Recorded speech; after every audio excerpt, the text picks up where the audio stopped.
On va prendre la direction de Rennes à présent. Bonjour David Levaux, merci d'être avec nous. Vous êtes secrétaire régional du syndicat SGP Police Bretagne. On voulait vos explications sur ce qui s'est passé près de Rennes à Passé avec une fusillade, une voiture prise en chasse, prise pour cible, et à l'intérieur de cette voiture, il y a un enfant de 5 ans. Oui, d'après les premiers éléments qu'on a, c'est évidemment une fusillade qui a lieu sur Passé, mais qui a débuté apparemment un peu plus sur la commune de Rennes. Les premiers éléments aussi qu'on a, c'est que l'individu qui conduisait le véhicule avec l'enfant est quand même connu défavorablement de nos services. Voilà, donc il a été poursuivi par des individus qui étaient cagoulés dans un autre véhicule et qui ont fait feu sur son véhicule à plusieurs reprises. Et malheureusement, il y a eu un dommage collatéral puisque l'enfant de 5 ans qui se trouvait dans ce véhicule a été touché à la tête et aujourd'hui entre la vie et la mort. Il est établi quand même que cet individu est connu des services de police pour trafic de stupéfiants sur le secteur de Maurepas, plutôt le Gros Chêne, où on a deux bandes rivales qui s'affrontent depuis déjà plusieurs années et où on a des tirs évidemment à Rennes. Oui, ça peut paraître bizarre, on peut passer à côté, mais on a des tirs d'armes à feu pratiquement tous les 2-3 jours aujourd'hui ou des coups de couteau.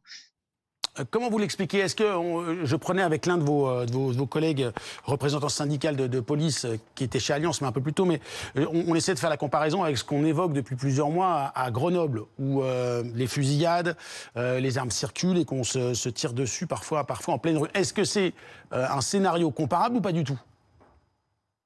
Oui, mais c'est un scénario qui se passe à Rennes. Je ne sais pas s'il y en a qui ont la tête dans le sable dans les salons parisiens, mais Rennes, c'est devenu une ville aujourd'hui où, il y a 2 ans, nos collègues se sont fait rafaler à l'arme automatique au-dessus de la tête à 16h30 à la sortie des écoles.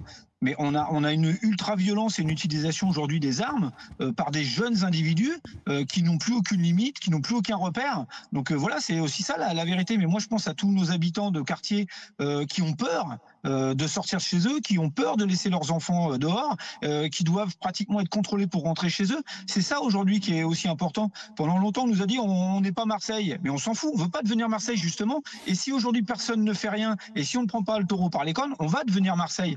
Donc aujourd'hui, nous, ce qu'on réclame, c'est évidemment des effectifs de police. Alors, c'est pas pour se faire plaisir, c'est parce que les gens nous le demandent.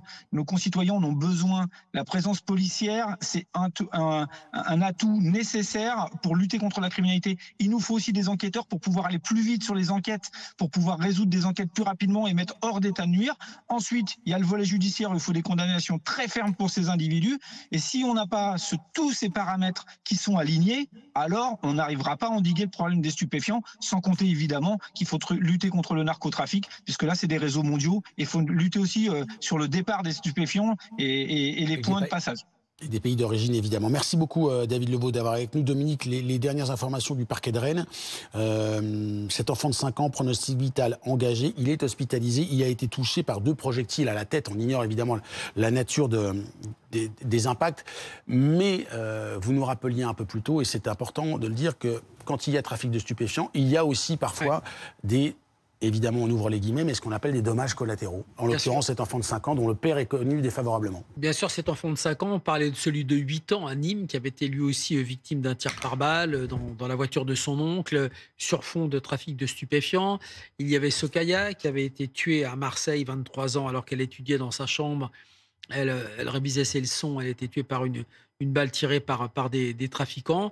On sait, à propos de Rennes, que le père de l'enfant blessé est, selon la formule consacrée, très défavorablement connu des services de police pour des affaires de stupéfiants, ce qui ne veut pas dire forcément que ce qui s'est passé est lié au trafic de stupéfiants. C'est le parquet qui nous le dira, c'est le procureur qui nous le dira.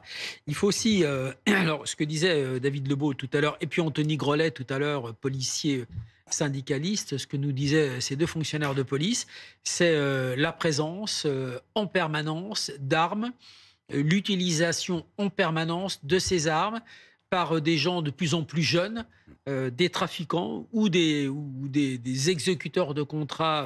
Je vous rappelle le livre de nos 3 confrères du Parisien qui vient de sortir sur les jeunes tueurs donc dans les réseaux de trafiquants de stupes, qui n'hésitent pas à tirer, qui selon là encore la formule consacrée, rafale, tire des rafales de balles.